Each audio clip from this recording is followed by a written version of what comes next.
We're back with the VI-DEO. We're talking today about personality disorders, cluster A. So the first of cluster A is paranoid personality disorder. This is 84. People with paranoid personality disorder have long-term, widespread, and unwarranted suspicions that other people are hostile, threatening, or demeaning. These beliefs are steadfastly maintained in the absence of any real supporting evidence. The primary approach to treatment for such personality disorders as PPD is psychotherapy. The problem is that PPD do not readily offer therapists the trust that is needed for successful treatment. As a result, it has been difficult to gather data that would indicate that psychotherapy is indeed effective. Therapists face the challenge of developing a kind of relationship, a trusting relationship with someone who is by nature paranoid, distrustful, suspicious, and sees others' malicious intent against them. Paranoid personality disorder is often a chronic, lifelong condition. The long-term prognosis is usually not encouraging. Feelings of paranoia, however, can be controlled to a degree with successful therapy. Unfortunately, many patients suffer the major symptoms of the disorder throughout their lives. 85, schizoid. What is schizoid personality disorder? People with schizoid personality disorder have little interest in developing close personal relationships with those around them.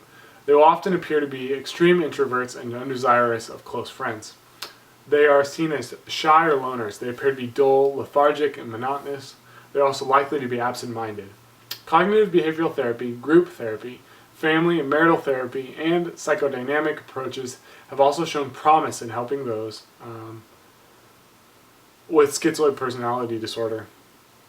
Group therapy provides a socializing that would not otherwise be sought by the patient, and it can also be an opportunity to practice those skills. Role-playing is helpful for those as it helps individuals become conscious of communication cues given by others that they may come into contact with.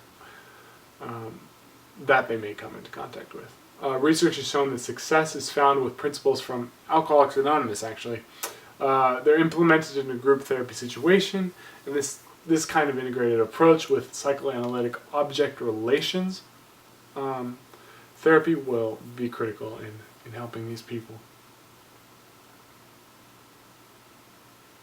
So now we're going on to 86.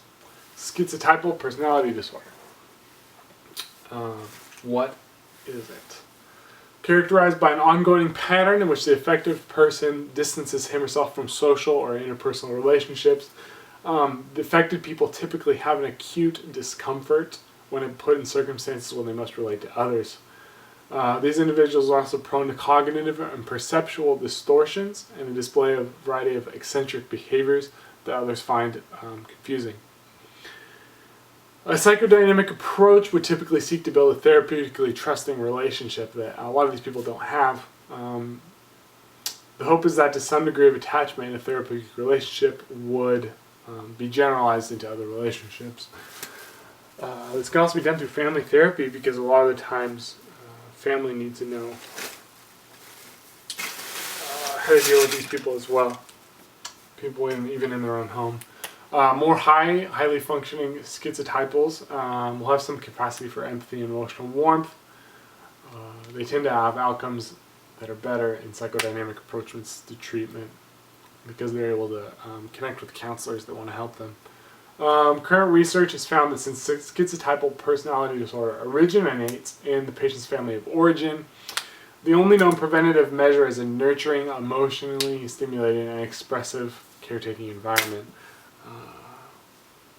Fortunately, a lot of these lack that. So, 87. 7. What is an antisocial personality disorder? Antisocial personality disorder has been known as a sociopathy, which is persistent portrayal by patients showing no emotional regard for what is moral and immoral. These people often ignore the feelings and emotions of others to the extent of antagonization and manipulation of others to get their own way. Finally, they show no regret or remorse for those actions. Treatment of antisocial personality disorder generally entails intensive long-term involvement with the patient. Therapy includes anger and violence management, treatment for substance abuse, but is difficult to do if the person does not admit to having these problems. These treatments are rarely, if ever, effective because the patient often will develop ways of using the system to their advantage. Even in a group therapy situation, a lot of these people will take advantage of the treatment that they're trying to get because of their disorder. It is chronic, but it has shown that symptoms diminish significantly as the patient gets older. Researchers have developed a program called Impulsive Lifestyle Counseling, which is a psychoeducational program targeted at those who would drop out of outpatient treatment. The efficacy of the program was supported in the study.